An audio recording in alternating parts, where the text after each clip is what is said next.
Di dalam sebuah hadis riwayat daripada Sahal ibni Sa'din As-Sa'idi radhiyallahu anhu, kata dia, anna Rasulullah sallallahu alaihi wasallam qala, la yudrikni zamanun aw la tudriku zamanan la yuttaba'u fihi al-alim wa la yustahya minal halim, qulubuhum qulubul a'ajim wa alsinatuhum alsinatul arab, atau kama qal. Hadis dhaif, rawahu Ahmad. Seorang daripada sahabat Nabi sallallahu alaihi wasallam, nama dia Sahal ibn Sa'ad As-Sa'idi radhiyallahu anhu, dia kata bahawasanya Nabi sallallahu alaihi wasallam pernah bersabda, Nabi kata, la yudrikni zamanun,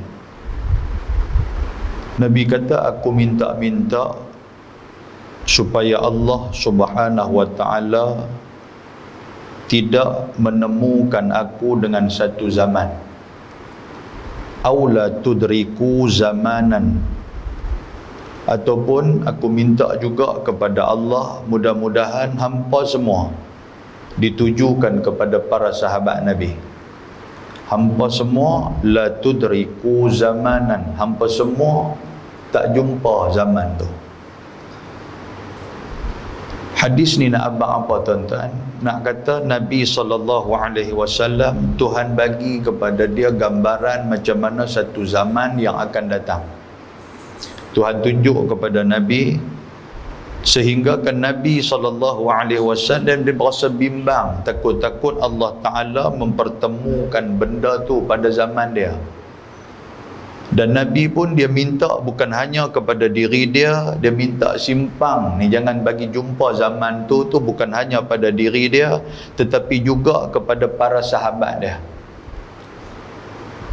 Zaman tu zaman yang macam mana? Nabi kata, la yuttaba'u fihi al-alim, zaman di mana orang sudah tidak mengikut orang-orang alim. Satu zaman orang alim ni, kata-kata mereka ni sudah tidak dipakai oleh orang. Satu zaman di mana para ulama ni sudah diketepikan oleh orang. Orang dah tak peduli dah. Sama ada dalam satu kampung tu ada orang alim ke, tak ada orang alim ke, janji kami hidup macam biasa. Dia tak ada jadi satu kebimbangan. Macam kita hari ni, kita bimbang ni. Satu masjid, contoh ada masjid Kampung Binjai ni, kalau meninggal pergi habis Tok Imam dengan Tok Bilal, Tok Siak, Tok apa semua ni meninggal ni, kita main satu kebimbangan di mana siapa nak ganti mereka ni. Kita duk fikir pelapis ni dah tak ada dah, jadi lagu mana ni, hak duk ada lah, tambah mereka duk ada pun, cakap mereka orang duk dengar lagi pun, ada juga orang pergi tolak cakap mereka, orang tak orang dengar. Zaman lah ni duk fikir lagi. Tapi ada juga tempat-tempat yang mereka langsung tak fikir. Tak ada Tok Imam ke, ada pelapis Tok Imam ke, tak ada pelapis Tok Bilal ke, punya pasal ya, dia kata. Kita tunggu sudah lah apa nak jadi kat kita. Yang tu satu. Yang kedua, kata Nabi SAW, kata-kata ulama' ada, tapi cakap ulama' ni sudah tidak dipegang oleh orang. Orang lebih memegang kata-kata orang yang lain. Orang lebih tengok kata-kata cerdik pandai yang lain. Orang meninggalkan dan mengenepikan kata-kata ataupun nasihat daripada para ulama. Dia tak peduli. Bukti dia apa tuan-tuan sekalian? Dengan majlis ilmu yang ada penuh di Pulau Pinang ni, tak ramai orang yang berasa nak pergi dengar. Dia berasa pergi duduk tempat lain lagi manfaat daripada kami duduk dalam majlis ilmu ni. Buat apa nak dengar cakap-cakap orang-orang alim ni? Pergi tempat lain lagi bagus. Maknanya ulama makin lama makin tidak dipedulikan. Lalu kata Nabi SAW, bila keadaan dia jadi macam tu, wala yustahya minal halim, Dia akan mai satu sifat dalam masyarakat, orang dah mula tak ada rasa segan, tak ada rasa malu kepada orang-orang yang bagus. Orang-orang tua-tua hak bagus-bagus ni, orang muda dia bukan peduli dah lah ni. Dia akan mai macam tu. Dia punca dia daripada mana? Punca ketika mana ulama ni sudah tidak menjadi orang yang terpandang dalam masyarakat.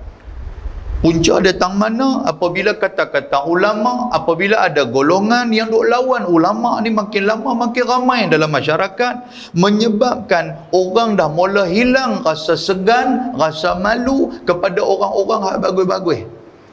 Orang yang beradab, orang yang ada nama, dengan nama bagus dia dalam masyarakat, orang tak peduli sangat. Orang tak peduli, tuan-tuan sekalian. Dan Nabi kata dalam waktu tu yang ramai orang itu adalah qulubuhum qulubul a'ajim. Hati manusia di saat itu adalah hati seperti mana orang-orang ajam. Orang ajam ni orang yang bukan orang Arab. Pasal apa Nabi bahasakan macam tu? Ulama hadis kata apa? Hati mereka ni hati orang-orang yang penuh dengan kefasikan. Hati orang yang penuh dengan dengki, hati orang yang penuh dengan berprasangka buruk kepada agama. Bila masjid nak buat satu-satu benda, masjid dia launching ataupun masjid ni dia buat pengumuman, kita nak, siapa nak bagi dana apa-apa semua ni, ada saja hati-hati hak tak elok ni duk kata apa, tu nak pedah duit kita. Bila nak buat program yang melibatkan agama, akan ada golongan-golongan yang qulubuhum qulubul a'ajim. Hati mereka ni hati yang tak mau kepada benda-benda agama, hati yang dengki, hati yang fasik dan berprasangka buruk. Dan Nabi kata wa alsinatuhum alsinatul Arab.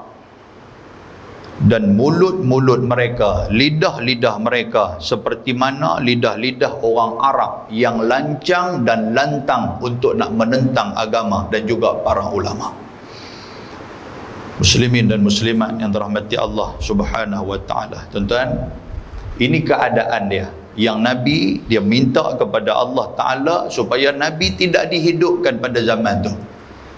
Dan Nabi minta juga kepada Allah Ta'ala supaya sahabat-sahabat Nabi juga tak hidup pada zaman tu. Satu zaman di mana ulama ni orang dah tak tengok. Satu zaman di mana benda-benda agama ni orang nampak leceh. Allah tu duk sembang lah ke agama ni, sembang ke lain lah. Dia jadi macam tu. Satu zaman bila orang tengok ni, orang pakai saban, orang pakai jubah, orang duk mai ke masjid, orang pandang sebelah mata. Zaman tu mula berlaku di zaman kita. Kita sembang dengan adik-beradik kita, orang tanya hang kerja apa? Kata saya ni kerja jadi ustaz. Allah, ustaz no. Jadi gitu. Dia bunyi ustaz no tu ada belakang tu. Kalau duk cerita dia ni profession yang lain hak hebat-hebat, dia jadi terpandang. Tapi mai benda-benda agama ni orang tak apa nak tengok. Kata duk buat kerja apa? Duk mengaji, duk mengaji Quran di rumah. Oh. Habis dekat tu ya. Dia tak ada nak kata baguslah hang pasal apa, pasal orang hak mengaji Quran ni dah mula tak ramai. Orang hak mengaji dekat hang ni nanti anak murid hang tu akan sebab Al-Quran kan, sebabkan kalam Allah. Dia jadi seronok macam tu, tak ada dah. Kegirangan yang macam tu tak ada dah. Kegembiraan yang macam tu tak ada dah. Yang duk nampak ni bila benda-benda agama orang nampak Allah. Kalau beli tu duk sembang macam tu. Kesimpulan daripada hadis ni tuan-tuan, yang pertama sekali, orang-orang alim ataupun orang-orang saleh pada zaman itu, Nabi kata makin lama makin berkurang. Satu, hak alim-alim ni dah mula tak ada dah. Yang menyebabkan kejahilan makin lama makin berleluasa. Apabila majlis ilmu, apabila orang-orang yang ada ilmu sudah ditenggelamkan dengan kejahilan, maka akan mai ataupun akan datanglah kelompok-kelompok yang akan bercakap tanpa dasar agama. Akan mai kelompok-kelompok yang akan bercakap, dia tak tengok dah agama kata apa. Yang penting kami nak buat benda yang sepatutnya kami buat. Walaupun agama kata tak boleh, kami tetap akan lawan. Tuan-tuan ingat tak 2 tahun yang sudah ataupun tahun sudah kalau tak silap saya, ketika mana satu penyanyi K-pop daripada Korea dia bunuh diri. Bila dia bunuh diri, orang kita di Malaysia ni pakat tangisi pemergian dia hak bunuh diri ni. Dia pakat pi dekat tepi laut, dia bubuh lilin atas apa tau, pakat duk baca benda-benda sedih, pakat duk baca seumpama baca talqin tu. Ni hak meninggal, hak bunuh diri ni penyanyi K-pop Korea punya penyanyi.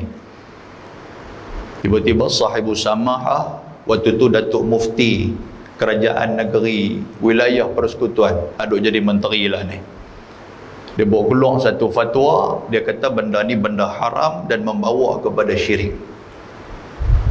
Orang capture benda tu, orang snap benda tu, bawa masuk dalam Twitter, bawa masuk dalam Facebook, bawa masuk dalam WhatsApp.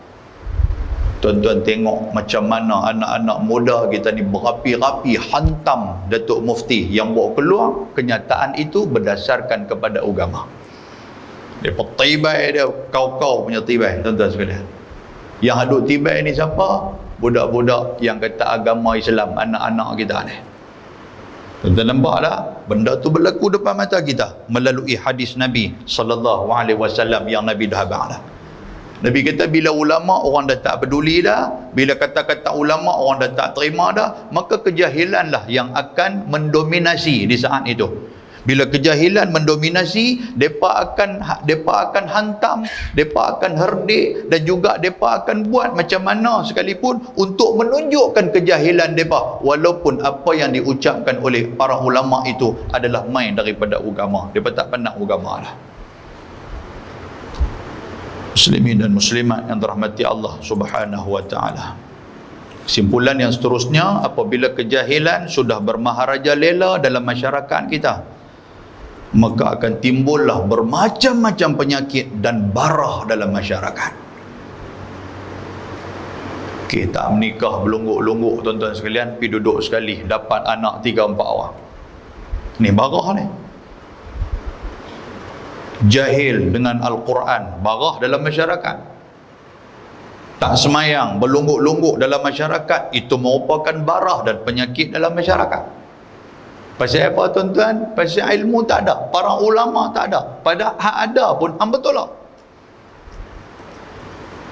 Kesimpulan yang ketiga, ulama sudah tidak berfungsi, malah ulama pula dianggap menjadi racun dalam masyarakat, seolah-olah mengganggu sesuatu masyarakat dan menyebabkan ulama itu ditolak oleh masyarakat itu. Dia jadi racun, tuan-tuan sekalian. Kita dulu, tuan-tuan ingat tak dulu, tak zaman orang tua-tua lah, nak buat apa pun mereka pergi cari ulama. Hatta nak menikah sekalipun pergi tanya tok guru kami nak menikah ni, agak-agak tarikh mana hak sesuai ni. Tok guru ni serupa dengan bomo. Tok guru kata buat bila hari apa pun, jangan hari Jumaat sudah lah, pasal Jumaat ni duk kalut dengan sembahyang Jumaat. Elok. Tuan-tuan, bukan ada apa pun. Kalau tuan-tuan perasan, kita ada ayam sekok tu kita boleh sembelih sendiri, tapi dak nak pergi cari tok imam juga, suruh tok imam tolong sembelih. Tok imam kata sekok je kah? Bawa 2 ekor, boleh kata imam tu sekok. Lah ni tuan-tuan, dia bukan kira. Lah ni dia tengok-tengok ayam, dia kira sembelih sendiri. Dia pun tak tahu ke mana, kira sembelih sudah. Putih tak putih tu lain kira. Maknanya apa? Dengan ulama dia orang tak peduli dah. Budak-budak baru dilahirkan, mereka bawa pergi kat ulama, pergi cari ulama untuk nak tahnik, untuk nak belah mulut. Paling-paling tak ada pergi cari kat tok imam. Lah orang tak kisah dah. Dia kata tak belah mulut pun boleh bercakap berapa tu Tuan-tuan nampak benda-benda macam ni. Apabila ulama dah mula ditolak dalam masyarakat, maka akan jadi barah dalam masyarakat, akan jadi penyakit yang lebih banyak. Simpulan yang seterusnya, tuan-tuan sekalian, akhir zaman akan ada golongan yang tidak segan untuk melakukan kemaksiatan dan golongan yang pandai bercakap di atas kemaksiatan yang mereka buat. Ada saja alasan yang mereka buat tu. Inilah yang disebutkan oleh Nabi, wala yustahya minal halim. Sudah tidak ada malu lagi kepada orang-orang yang disegani dalam masyarakat kita.